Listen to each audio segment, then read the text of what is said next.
Our next speaker is Professor Mahani, and he will talk on China's major country diplomacy. Welcome.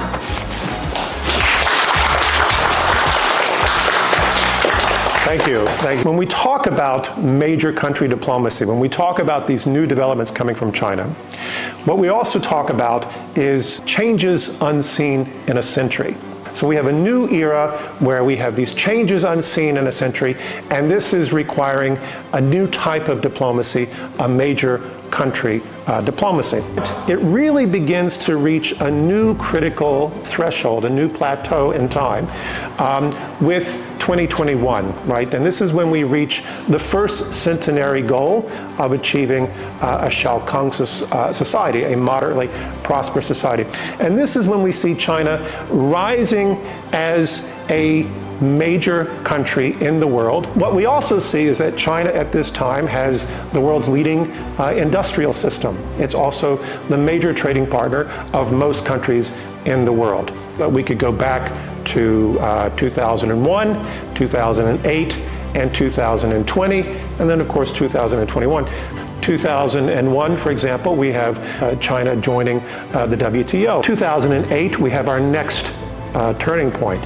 This is when China hosts the Beijing Olympics. And it's this incredible spectacle.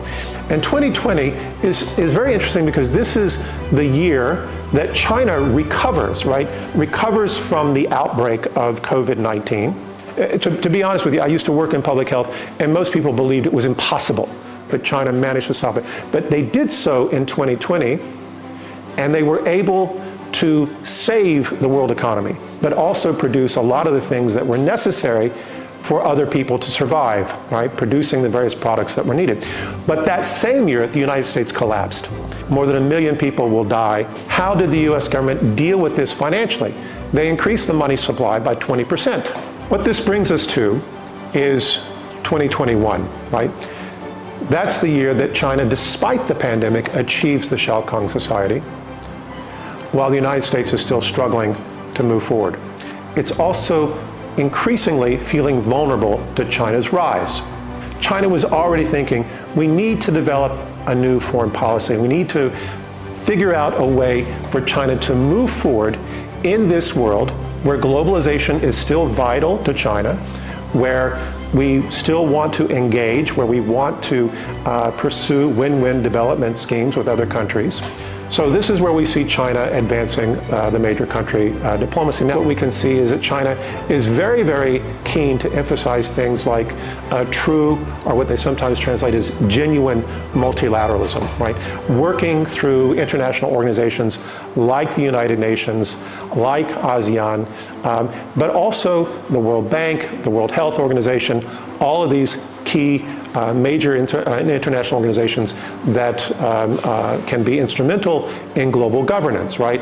The United States has not been really committed to these organizations. So in this context, China has been trying to step into this vacuum.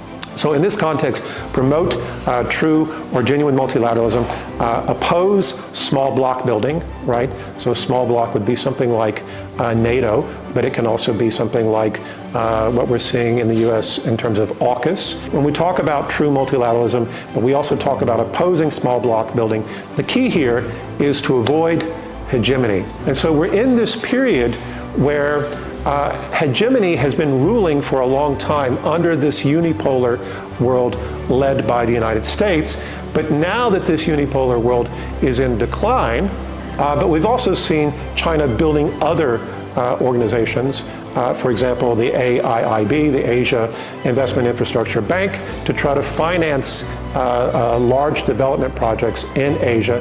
These efforts also link to a number of key initiatives. For example, the Belt Road Initiative. And what we know is that this is an effort to build connectivity.